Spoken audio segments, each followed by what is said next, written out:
मोदी सरकार के कार्यकाल के 11 साल पूरे हो गए हैं। इस मौके पर पीएम मोदी ने रविवार को कहा कि पिछले 11 वर्षों में केंद्र की एनडीए सरकार ने महिलाओं के नेतृत्व में विकास की परिभाषा बदल दी है। पीएम ने सोशल मीडिया पोस्ट में लिखा, सरकार की कई योजनाएं देश की नारी शक्ति को सशक्त बनाने के लिए शुरू की गई।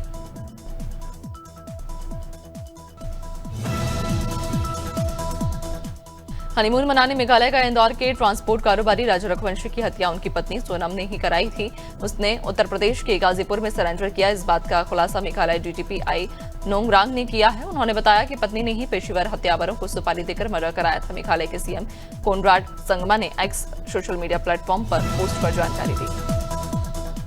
एयरफोर्स को जल्द ही 3 मॉडर्न आई स्टार स्पाई एयरक्राफ्ट मिलने जा रही हैं। प्रोजेक्ट की लागत 10,000 करोड़ रुपए की है। इसका प्रस्ताव रक्षा मंत्रालय जून के चौथे हफ्ते में होने वाली हाई लेवल मीटिंग में मंजूरी के लिए रखेगा। एयरक्राफ्ट मिलने के बाद भारत, अमेरिका, ब्रिटेन और इजरायल जैसे चुनिंदा देशों में शामिल हो जाएगा जिनके पास ये टेक्नोलॉजी है। कर्नाटक में बजरंग दल नेता और 2022 के फाजिल हत्याकांड के मुख्य आरोपी सुहास शेट्टी की हत्या मामले की जांच अब नेशनल इन्वेस्टिगेशन एजेंसी एनआईए करेगी। केंद्रीय गृह मंत्रालय के मुताबिक हत्या के आरोपियों के तार प्रतिबंधित संगठन पॉपुलर फ्रंट ऑफ इंडिया से जुड़े हैं। अधिकारियों का कहना है कि इस हत्याकांड का उद्देश्य लोगों में डर फैलाना और आतंक फैलाना था। देश का उत्तर पश्चिमी इलाका इन दिनों भीषण गर्मी की चपेट में है। मौसम विभाग ने सोमवार को राजस्थान में हीटवेव का ऑरेंज अलर्ट जारी किया है। रविवार को राज्य का श्रीगंगानगर सबसे ज्यादा गर्म रहा। यहां 47.4 डिग्री सेल्सियस तापमान दर्ज किया गया। विभाग के मुताबिक 11 जून तक बीकानेर संभाग में पारा 45 से 47 डिग्री तक पहुंचने की संभावना है। एमपी के सीएम डॉक्टर मोहन यादव ने प्रधानमंत्री नरेंद्र मोदी के कार्यकाल के 11 साल पूरे होने पर बधाई दी है। सीएम ने कहा कि वर्तमान काल स्वर्णिम काल है। प्रधानमंत्री ने देश और देशवासियों को जो काम करके दिखाया वह न भूतो न भविष्यति। सीएम ने कहा कि पीएम मोदी एक के बाद एक हर कार्यकाल में देश को ऊंचाइयों पर ले जा रहे हैं। बस्ती जिले के विशुनपुरा गांव में पास में झाड़ियों में युवक का शव मिलने से इलाके में हड़कंप मच गया। पुलिस ने घटनास्थल पर पहुंचकर जांच पड़ताल की। प्रारंभिक जांच में मामला आत्महत्या से जुड़ा हुआ लग रहा है, लेकिन पुलिस सभी पहलुओं पर जांच कर रही है। शव का पंचनामा कर मृत्यु की स्पष्ट वजह जानने के लिए पोस्टमार्टम के लिए भेज दिया गया है। फतेहपुर जिले के कोतवाली बिंदे के क्षेत्र में आज एक किसान दिलीप कुमार की चारा काटने की मशीन का प्लग लगाते समय करंट की चपेट में आने से उसकी मौत हो गई। किसान की मौत के बाद परिजनों में हड़कंप मच गया। परिजन और रिश्तेदार का रो रो कर बुरा हाल हो गया है। मृतक की छोटी बहन की शादी 8 दिन पहले हुई है। पुलिस ने शव को कब्जे में लेकर पोस्टमार्टम के लिए भेज दिया है। ग्वालियर में देह व्यापार का धंधा जोर शोर से चल रहा है। यहाँ धंधा होटल, रेस्टोरेंट या स्पा की आड़ में खूब परोसा जा रहा। अभी कुछ दिन पहले ही एक थाना प्रभारी का नाम भी इस धंधे में संलिप्त पाया गया था, जिसको तत्काल प्रभाव से निलंबित कर दिया था। पुलिस ने कार्रवाई करते हुए 3 लड़कों को उनके साथ हिरासत में लिया है।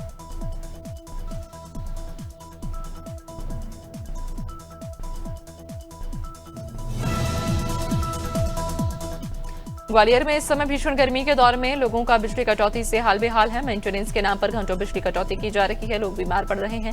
कई घंटों की बिजली कटौती के बाद भी कोई सुनवाई नहीं हो रही। मंत्री एक और रात भर बिजली घरों का निरीक्षण कर रहे हैं, बावजूद बिजली अधिकारी नियमों को अनदेखा कर रहे हैं।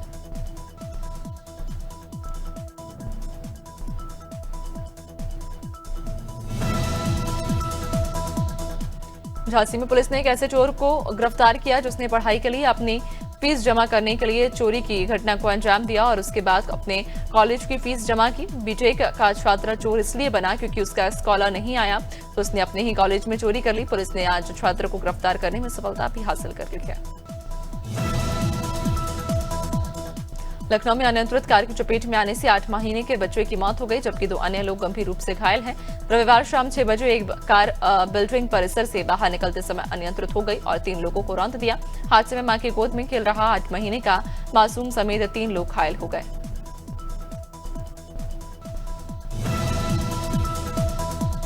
महाराजगंज जिले के भैया परेंदा में एक बड़ा हादसा उस समय टल गया जब एक कार डायवर्जन में लापरवाही और गूगल मैप की गलत दिशा निर्देशों के कारण कार फ्लाईओवर पर चढ़कर नीचे की ओर लटक गई। इस दौरान कार में सवार सभी लोग बाल बाल बच गए और कड़ी मशक्कत के बाद वाहन से बाहर निकल गए। गनीमत रही कि कोई जानहानि नहीं हुई। उन्नाव में एक सड़क हादसे में 2 लोगों की मौत हो गई है। बता दें कि वैन चालक मोनू सिंह अपने परिचितों को शादी समारोह से वापस ला रहा था, तभी दरोगा खेड़ा गांव के पास वैन बिजली के खंभे से टकराकर खंती में गिर गई। हादसे में वैन में सवार बुजुर्ग और 8 वर्षीय नाबालिग की मौत हो गई है और 6 अन्य लोग गंभीर रूप से घायल हैं। चुरिया में भारतीय जनता पार्टी मंडल द्वारा पुण्य श्लोक रानी अहिल्याबाई होलकर की 300वीं जयंती हर्षोल्लास से मनाई गई। मुख्य वक्ता सचिन सिंह बघेल ने उनके जीवन और प्रशासनिक क्षमता को प्रेरणादायक बताया। कार्यक्रम में एमडी ठाकुर, चंद्रिका प्रसाद डडसेना, संजय सिन्हा समेत कई जनप्रतिनिधियों और कार्यकर्ताओं ने भाग लिया।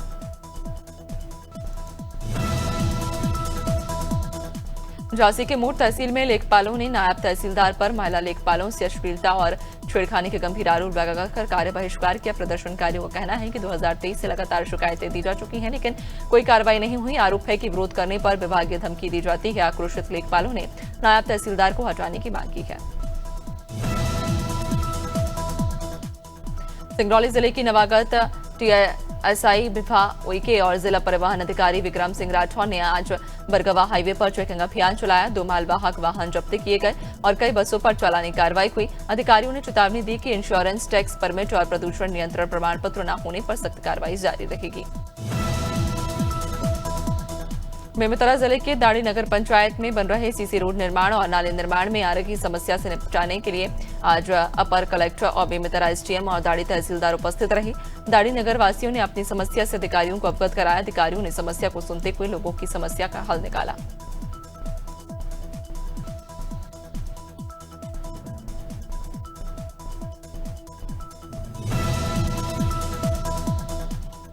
हरदोई में बिलग्राम नेशनल हाईवे पर ग्राम नौमलिकपुर के पास एक दर्दनाक सड़क हादसे में युवती की मौके पर मौत हो गई, जबकि उसका मंगेतर गंभीर रूप से घायल हो गया। जानकारी के अनुसार युवक अपनी मंगेतर के साथ बाइक से जा रहा था, तभी उन्हें एक अज्ञात वाहन ने टक्कर मार दी। पुलिस ने अज्ञात वाहन के खिलाफ मामला दर्ज कर जांच शुरू कर दी है।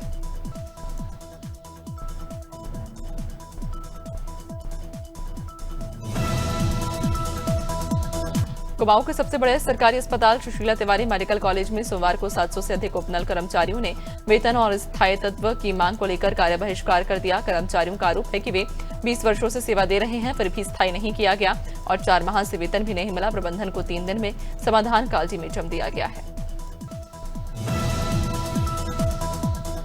फतेहपुर के बकेवर थाना क्षेत्र निवासी संजीव कुमार ने जीएम को शिकायती पत्र देकर गंभीर आरोप लगाए हैं। उन्होंने कहा कि उनके भतीजे नवीन कुमार अवस्थी ने धोखाधड़ी करते हुए नशीला पदार्थ खिलाया और फर्जी अकाउंट खुलवाकर 6.5 बीघा जमीन जबरन हथियार के दम पर अपने नाम बैनामा करा ली। घटना का पता दाखिल खारिज की नोटिस आने पर चला। झांसी के महारानी लक्ष्मीबाई मेडिकल कॉलेज में मानवता को झक छोड़ देने वाला मामला सामने आया। टीबी और खून की कमी से जूझ रहे 45 वर्षीय सुनील गुप्ता को पत्नी इलाज के दौरान अस्पताल में छोड़कर चली गई। देखरेख के लिए सिर्फ 11 साल का बेटा रह गया। नर्स के फोन करने पर पत्नी ने कहा, मुझे कोई मतलब नहीं, मैं नहीं आऊंगी। 2 दिन बाद सुनील की मौत हो गई।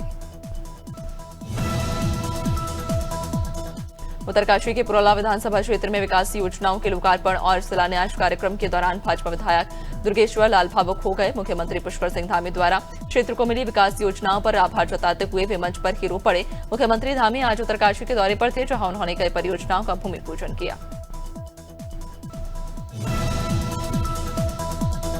गरियाबंद जिले के पतईबंद घाट में अवैध रेत खनन की कवरेज करने गए पत्रकारों पर गुर्गों ने जानलेवा हमला कर दिया। रायपुर के एक शख्स द्वारा संचालित इस अवैध खदान की सूचना पर पहुंचे पत्रकारों ने जब खनिज विभाग को जानकारी दी तो माइनिंग टीम के बजवाए 7-8 लठैत वहां पहुंच गए। पत्रकारों को पीटा, कैमरा और आईडी छीनी और पीछा कर खेतों तक दौड़ाया। महिला थाने में पत्रकारों से हुई अभद्रता को लेकर पत्रकारों ने दोषी पुलिसकर्मियों पर कार्रवाई की मांग को लेकर सुभाष चौक पर सांकेतिक धरना दिया। पत्रकारों ने विधायक के माध्यम से मुख्यमंत्री को पत्र भी सौंपा था, जिसके बाद मुख्यमंत्री डॉक्टर मोहन यादव ने कटनी सीएसपी के पारिवारिक मामले में डीएसपी और महिला पुलिस इंस्पेक्टर के विरुद्ध सख्त एक्शन लिया। उत्तराखंड में प्रदेश सरकार की ऑनलाइन रजिस्ट्री प्रणाली का अधिवक्ता समाज लगातार विरोध कर रहा है। अब इस विरोध को और तेज करते हुए अधिवक्ताओं ने 10 जून को सचिवालय घेराव का ऐलान किया है। बार काउंसिल के अध्यक्ष एडवोकेट राकेश गुप्ता ने बताया कि ऑनलाइन रजिस्ट्री से न केवल प्रक्रिया में पारदर्शिता खत्म होगी,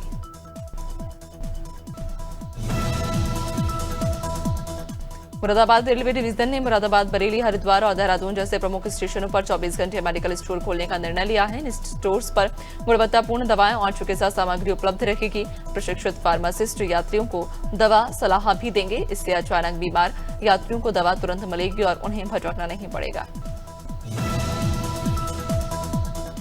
रायपुर में मुख्यमंत्री विष्णुदेव साय ने योगाभ्यास कर चिंतन शिविर 2.0 के दूसरे दिन की शुरुआत की। बता दें कि IIM नवा रायपुर परिसर के स्पोर्ट्स कॉम्प्लेक्स में सीएम साय ने मंत्रिमंडल के सदस्यों के साथ योग किया।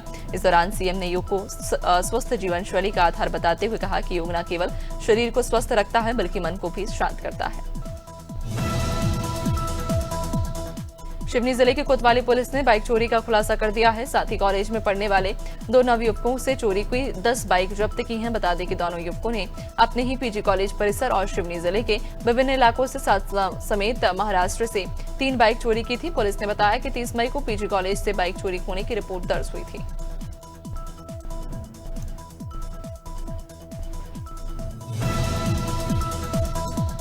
महासमुंद की एक बुजुर्ग महिला ने शिक्षिका गंगा देवी पर मकान हड़पने का आरोप लगाते हुए मुख्यमंत्री निवास किया है। सामने आत्मदाह की चेतावनी दी है। महिला ने बताया कि उसने 2017 में मकान खरीदा था, जिसे 2019 में गिरवी रखा था। तय समय से पहले रकम लौटाने पर भी शिक्षिका ने मकान नहीं लौटाया।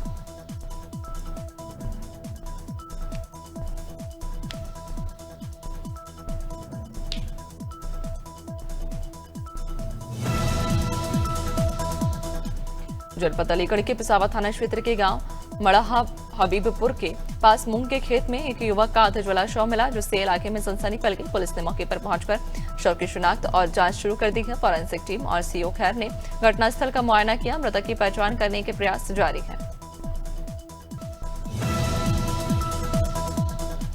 चारधाम यात्रा को सुचारू रूप से संचालित करने और व्यवस्थाएं बनाए रखने के लिए पीआरडी के जवान सक्रिय भूमिका निभा रहे हैं। क्षेत्रीय युवा कल्याण अधिकारी मनोज कापड़ी ने बताया कि देहरादून सहित विभिन्न जिलों से पीआरडी जवानों को तैनात किया गया। जहां भी उनकी आवश्यकता महसूस की जा रही, वहां उन्हें भेजा जा रहा है।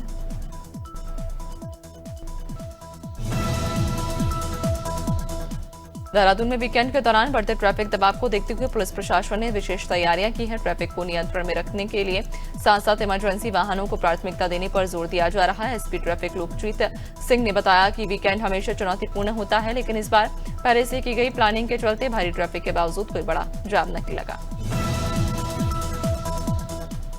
ग्वालियर में 12 जून से शुरू होने जा रहे हैं एमपीएल सीजन 2 को लेकर क्रिकेट फैंस में काफी उत्साह, लेकिन इस बार एमपीएल के सभी मैचों में एंट्री फ्री नहीं होगी। मैच देखने के लिए टिकट खरीदना होगा, जिसकी कीमत केवल 50 रुपए तय की गई है। फाइनल मैच के दौरान फ्री एंट्री की वजह से भीड़ बेकाबू हो गई थी।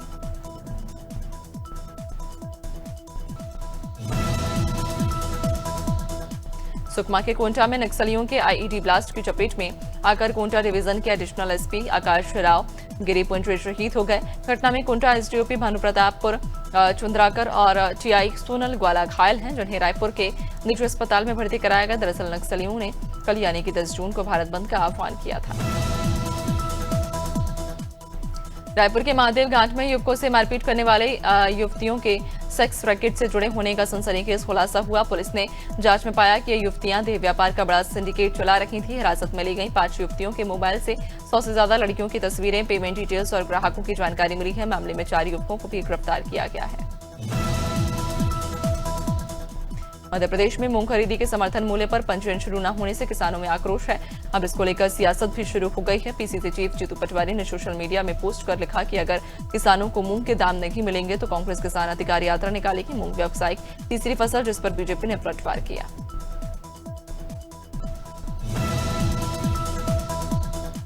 मोदी सरकार के 11 साल पूरे होने पर बीजेपी संकल्प से सिद्धि तक अभियान शुरू कर रही है। उत्तराखंड में भी अभियान बड़े स्तर पर चलाया जाएगा। सीएम धामी मीडिया के जरिए केंद्र और राज्य सरकार की उपलब्धियां बताएंगे। 11 से 12 जून को सांसद, मंत्री, विधायक भी जिलों में उपलब्धियां गिनाएंगे। कांग्रेस ने इस पर तीखी प्रतिक्रिया देते हुए इसे नाकामियों पर पर्दा डालने की कोशिश बताया।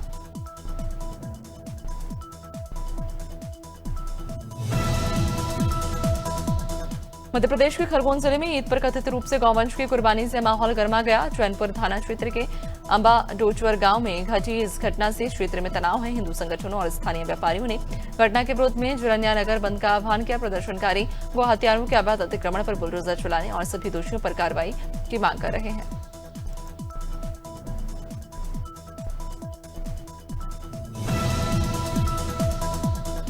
छतरपुर के नौगांव थाना क्षेत्र में राशन दुकान पर युवक की गोली मारकर हत्या कर दी गई। घटना के बाद गुस्साए परिजन ने पुलिस की इस कार्रवाई पर सवाल उठाते हुए छतरपुर झांसी नेशनल हाईवे पर जाम लगा दिया। आरोपियों की गिरफ्तारी की मांग करते हुए मृतक युवक के पिता ने आत्मदाह की कोशिश भी की।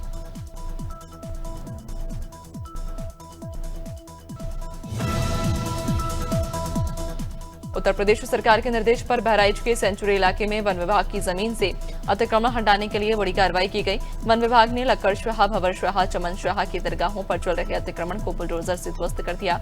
अदालत के आदेश के बाद अतिक्रमणकारियों को नोटिस दिया गया था, लेकिन हटाने में असफल रहने पर वन विभाग ने कार्रवाई की। महाराजा सुहेलदेव की विजय की याद में पहली बार भव्य तरीके से विजयोत्सव मनाए जाने की तैयारी है। महाराजा सुहेलदेव की 45 फीट ऊंची प्रतिमा चितौरा झील के किनारे स्थापित की गई है। 10 जून को प्रतिमा का अनावरण मुख्यमंत्री योगी आदित्यनाथ कर सकते हैं। बहराइच डीएम डॉक्टर मोनिका रानी और एसपी रामनारायण सिंह ने कार्यक्रम स्थल का जायजा लिया। देहरादून प्रशासन ने महिलाओं को आत्मनिर्भर बनाने के लिए एक महत्वपूर्ण पहल की है। प्रधानमंत्री और उत्तराखंड के मुख्यमंत्री की सोच के अनुरूप हिलांस आउटलेट कम किचन की स्थापना की गई, जिससे महिलाओं को अपने उत्पादों को बेचने और आय बढ़ाने का बेहतर मौका मिलेगा। इस योजना के तहत देहरादून में 3 स्थानों पर आउटलेट खोले गए हैं।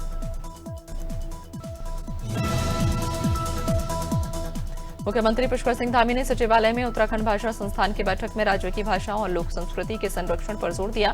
उन्होंने ई लाइब्रेरी निर्माण, लोक कथाओं के डिजिटल संकलन, स्कूलों में स्थानीय भाषाओं की प्रतियोगिताएं और साहित्य महोत्सव आयोजित करने के निर्देश दिए। मुख्यमंत्री ने बुके की जगह बुक भेंट करने की भी अपील की।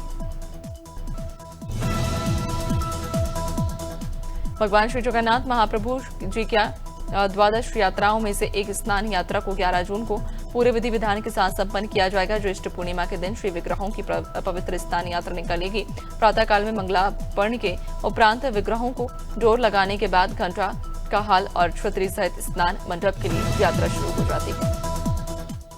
विकसित भारत अमृतकाल कार्यक्रम के तहत रानीखेत के बगवाली पोखर रामलीला मैदान में बहुउद्देशीय शिविर का आयोजन किया गया। कार्यक्रम में जिले के प्रभारी मंत्री डॉक्टर धन सिंह रावत ने शिरकत की। शिविर में विभिन्न विभागों की 72 शिकायतें दर्ज की गई, जिनमें से कई समस्याओं का मौके पर निस्तारण किया गया।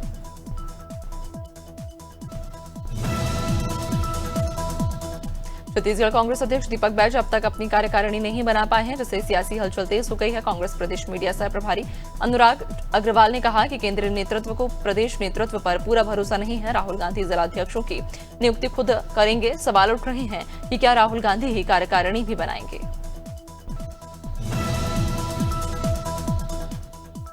फतेहपुर के दहेली गांव में दबंगों ने सरकारी 15 बीघे भूमि पर कब्जा जमा लिया है। शिकायत के बावजूद थाने और तहसील में कोई कार्रवाई नहीं हुई। परेशान ग्रामीण कंधई पुत्र रामनाथ ने जिलाधिकारी के पास पहुंचकर मामले की शिकायत किया। आरोप है कि दबंग सत्यभान सिंह और उसके पुत्रों ने तालाबी और पशुचार की जमीन पर कब्जा कर खेती शुरू कर दी।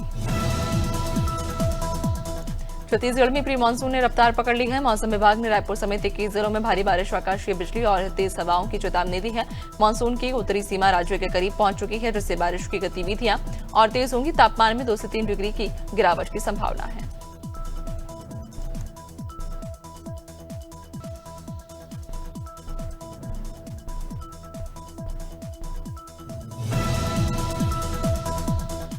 मध्य प्रदेश में मौसम का मिजाज तेजी से बदल रहा है। एक और प्रदेश के कई जिलों में तेज आंधी और बारिश हो रही। अब ग्वालियर चंबल संभाग में हीट वेव का खतरा मंडरा रहा। मौसम विभाग ने 9 से 10 जून को लू का अलर्ट जारी किया है। आज 8 जिलों में बारिश तो 13 शहरों में पारा 40 डिग्री पार। अगले हफ्ते तापमान 2 से 4 डिग्री तक बढ़ सकता है।